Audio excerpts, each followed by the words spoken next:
The first number one misconception regarding Islam, the top of the charts, is regarding jihad.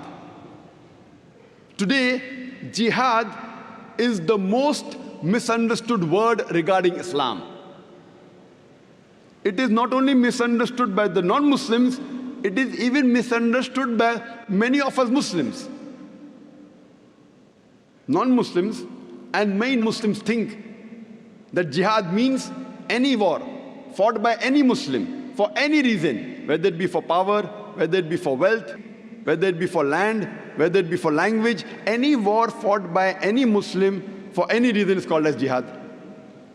Jihad does not mean any war fought by any Muslim for any reason, whether it be for money, whether it be for power, whether it be for land, whether it be for language. Jihad is an Arabic word which comes from the word jahada, which means to strive, which means to struggle. So jihad basically means to strive and struggle. In the Islamic context, jihad means to strive and struggle against one's own evil inclinations. Jihad also means to strive and struggle to make the society better. Jihad also means to fight against oppression. Jihad also means to fight in self-defense in the battlefield.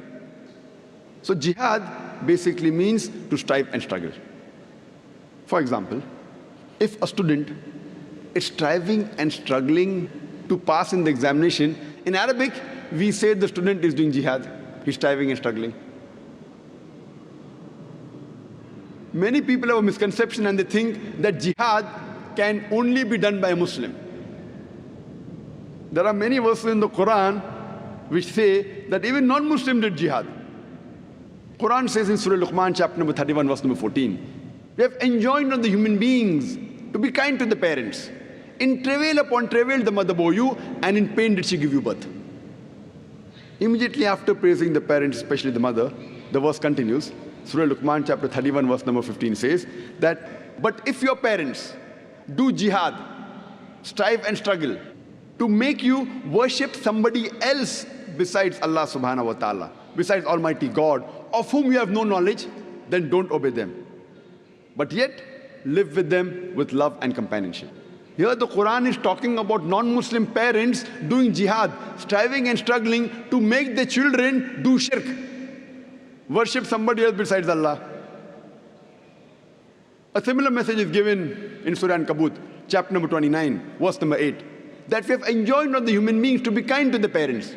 But if their parents do jihad, they strive and struggle to make you worship somebody else besides Allah subhanahu wa ta'ala, besides Almighty God, then don't obey them.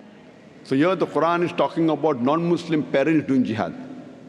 And there are various such examples of Quran mentioning non-Muslims doing jihad. Now this type of jihad, in Arabic, we say jihad fi sabil shaitan. Jihad in the way of the Satan. What we Muslims should do is jihad fi sabilillah, jihad in the way of Allah. And whenever the word is mentioned individually about jihad, in the Islamic context, it is understood it is jihad fi sabilillah. Most of the non-Muslims, including many so-called Muslim scholars, inverted commas, they translate jihad as the holy war. Holy war, if you translate in Arabic, it means harbu muqaddasa. If you read the Quran, if you read the hadith, there is no Quranic verse, there is no hadith which uses the word harbu muqaddasa. The word holy war doesn't exist in the Quran, neither in the hadith. Jihad, as I mentioned, basically means to strive and struggle.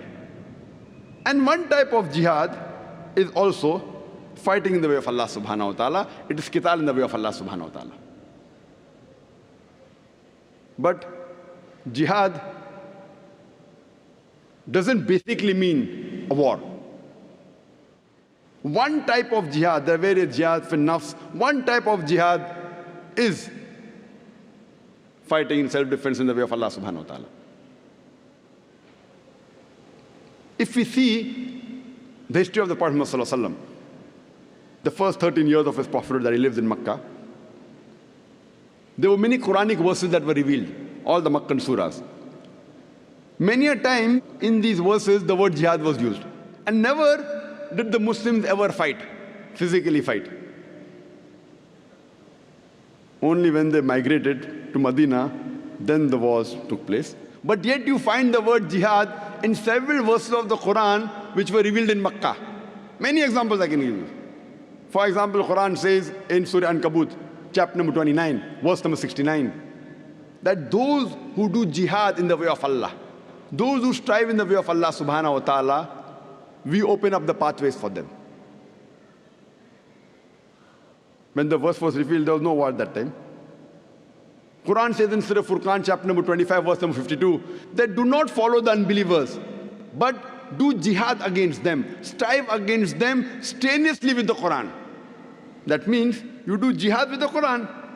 Jihad with the Quran means strive to convey the message of Allah. Do you think you're going to fight with the Quran? So here we realize that this misconception regarding the word jihad, it is depending how the media portrays. This word jihad wasn't a problem a couple of decades earlier. After 9/11, it came on top of the charts, number one. Previously, it wasn't there. So depending how the media portrays Islam, these misconceptions arise in the minds of the non-Muslims.